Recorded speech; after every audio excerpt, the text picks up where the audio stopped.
Em nome do Pai que me criou, em nome do Filho que me resgatou, em nome do Espírito Santo que me santificou, divina vontade reina na minha vontade. Minha mãe, eu te amo e tu me amas, dai-me um gole da vontade de Deus para minha alma, dai-me sua bênção, para que eu faça todas as minhas ações diante de vossos olhos maternais. Vinde, Espírito Santo, vinde por meio da poderosa intercessão do Imaculado Coração de Maria, vossa amadíssima esposa. Vinde, Espírito Santo, vinde por meio da poderosa intercessão do Imaculado Coração de Maria, vossa amadíssima esposa. Vinde, Espírito Santo, vinde por meio da poderosa intercessão do Imaculado Coração de Maria, vossa amadíssima esposa. E nossa Mãe, amém. Eu não sou nada, Deus é tudo, Pai, eu te amo. Vou meditar o livro do céu, o volume 5, o trecho 8, do dia 21 de abril de 1903. Jesus suspende Luísa de seu habitual estado para poder castigar. Tendo passado dias amargos de privações e lágrimas, com o acréscimo de me ver na possibilidade de que o Senhor me suspendesse do estado de vítima, como de fato me aconteceu, que por me esforçar não podia perder os sentidos, mas fiquei surpreendida por muitas dores internas que me inquietavam, sem que eu pudesse compreender. Apenas um sonho na noite, no qual me parecia ver um anjo que me levava dentro de um jardim, no qual estavam todas as plantas enegrecidas. Mas eu não fiz. Só pensava em como Jesus me tinha expulsado de si. Então, ao fim da tarde, o confessor chegou e, encontrando-me em mim mesma, disse-me que as vinhas tinham congelado. Fiquei aflita ao pensar nas pobres pessoas e no temor de que não me fizesse cair em meu estado, acostumado para poder livremente castigar. Mas esta manhã, o bendito Jesus veio me fazendo cair no meu estado habitual. E eu mal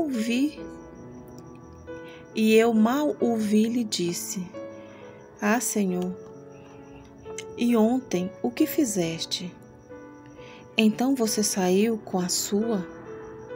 Além disso, nem sequer me disse nada, que pelo menos teria implorado para evitar, em parte, o castigo. E ele: Minha filha, era necessário que te suspendesse de outra maneira, tu me terias impedido, e eu não poderia estar livre. E além disso, quantas vezes não fiz eu o que tu quisestes? Ah, minha filha, é necessário que no mundo chovam os flagelos. De outra maneira, por cuidar dos corpos, se perderam as almas. Vou meditar aqui um pouquinho. Então, Luísa aqui, ela sentia amargas privações, né? E também fala da possibilidade que o Senhor suspendesse do seu estado de vítima, né? E isso realmente aconteceu, né? E também ela diz que ela sentia muitas dores internas e que essas dores a inquietavam e ela não as compreendia. E diz também que uma noite ela teve um sonho, né, de ver um anjo e que esse anjo levava ela para dentro de um jardim no qual estavam as plantas enegrecidas, né? Então ela via essas plantas tudo escuras, tudo negras, tudo feias, né? E ela diz, mas eu não fiz só, pensava como Jesus me tinha expulsado de si. Então ela estava tão acostumada a ver-se dentro de Jesus, e aqui ela diz que Jesus tinha expulsado ela de dentro dele, né? Então, ao fim da tarde, o confessor chegou e disse a ela que ela, encontrando-se dentro dela mesma, né, disse que as vinhas tinham congelado. E ela ficou muito aflita. Então Jesus vai e fala para ela, minha filha, eu tinha que fazer isso mesmo, porque se eu não fizesse isso, eu não poderia castigá-los, né? Ele não podia jogar os flagelos nos pecadores, na humanidade. Então ele disse para ela, era necessário que te suspendesse, de outra maneira tu terias me impedido e eu não poderia estar livre, né? Então Jesus foi da vontade divina que a Luísa, Jesus suspendesse ela desse estado, né? Do estado de vítima, para que ele pudesse realizar sua vontade, porque por ela ele não teria feito. Quando Jesus fala de castigar a humanidade, ela logo se opõe. Ela não quer, ela não aceita. Ela mesma a receber os castigos no lugar da humanidade, né? Ela quer poupar os pecadores. Mas é necessário que isso aconteça, porque Luísa, é necessário que isso aconteça, que Jesus castigue a humanidade, né? Porque de outra forma, como é que as almas se voltarão para Jesus?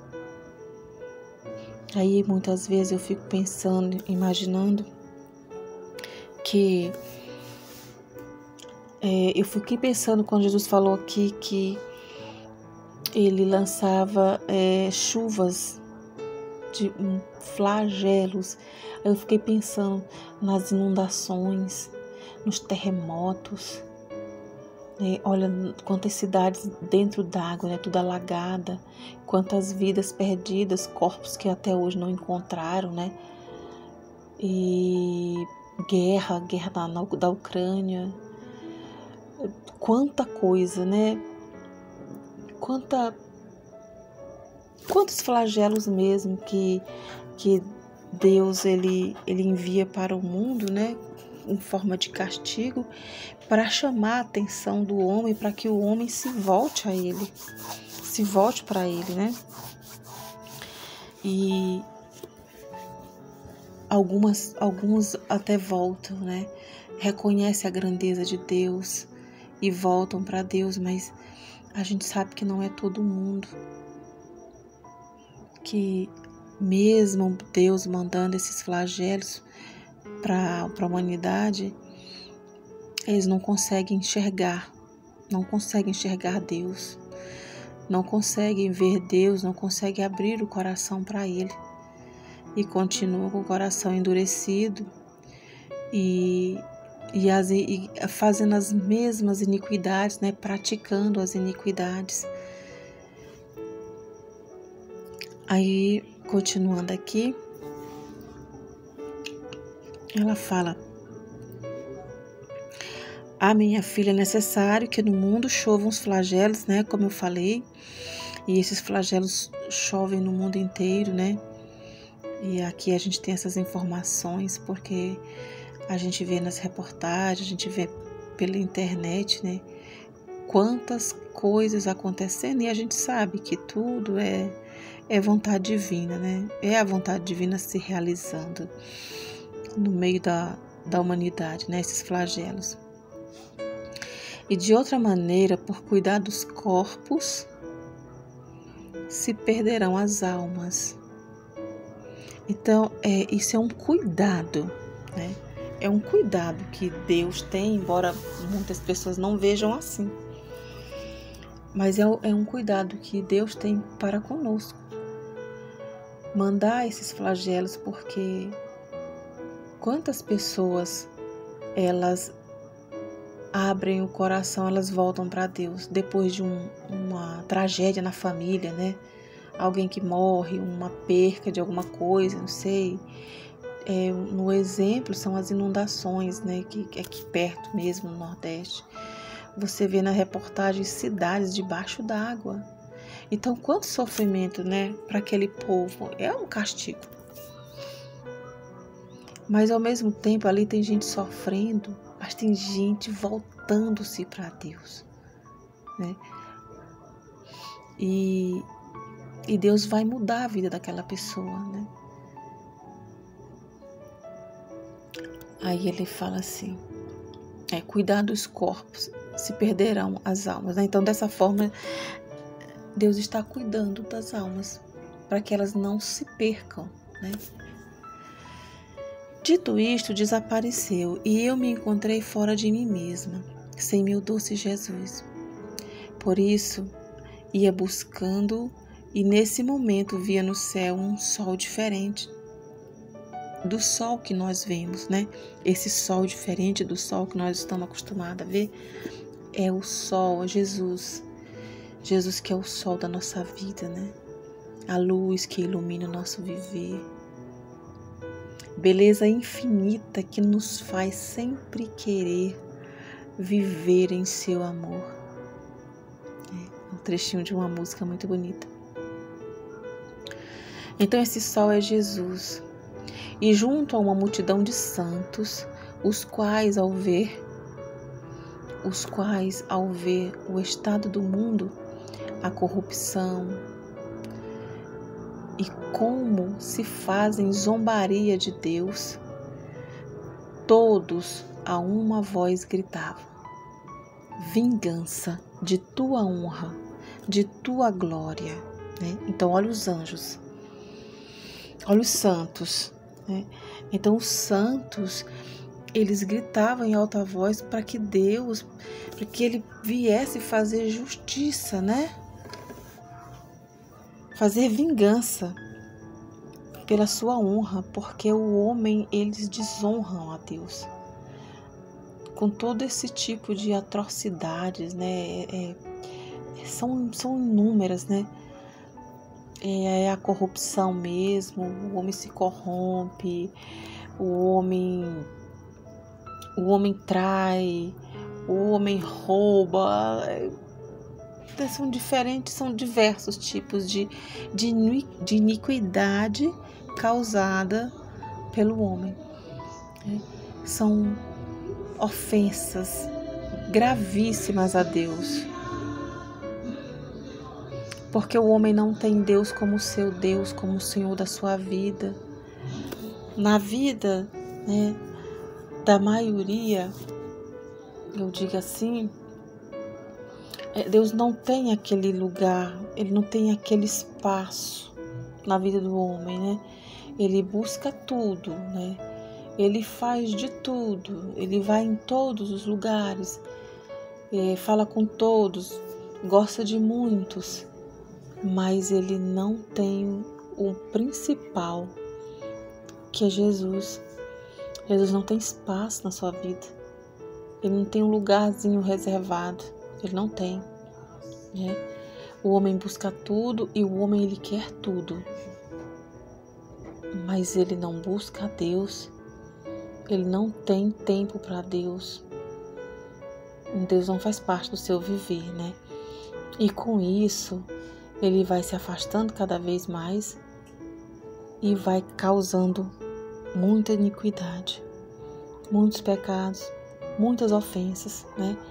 A ponto daqui, Luísa, dizer que os santos gritavam: vingança de tua honra, de tua glória. Faz uso da justiça enquanto o homem não quer reconhecer mais os direitos do seu Criador. Então o homem não reconhece, a criatura não reconhece o direito do seu Criador, né? Então ele não tem espaço na vida na sua vida. Deus não tem. Ele não é o Senhor da sua vida. Mas, como falavam em latim, eu pensava que fosse este o significado. Ao ouvir isto, eu tremia, me sentia gelar e implorava piedade e misericórdia, porque era como Luísa estava se sentindo, porque ela não queria que Jesus castigasse a humanidade, né? E então eu creio que assim, quando ela viu, né, esses santos, né, todos gritando para que Jesus fizesse justiça, e Jesus, quantas vezes ele mostrava para Luísa os flagelos que ele mostrava, que ele daria aos pecadores, né, à humanidade. Então ela tremia, né, gelava e pedia que Jesus tivesse misericórdia e piedade, né?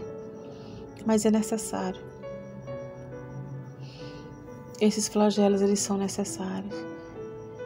Eles sempre serão necessários. Porque só assim a gente volta para Deus. Só assim a gente busca, a gente torna Ele o Senhor da nossa vida, né? E nós que nos esforçamos, né, para vivermos na vontade de Deus, Ele se torna verdadeiramente o nosso Deus, né, o Senhor da nossa vida. E como eu desejo que a humanidade inteira possa viver na vontade divina.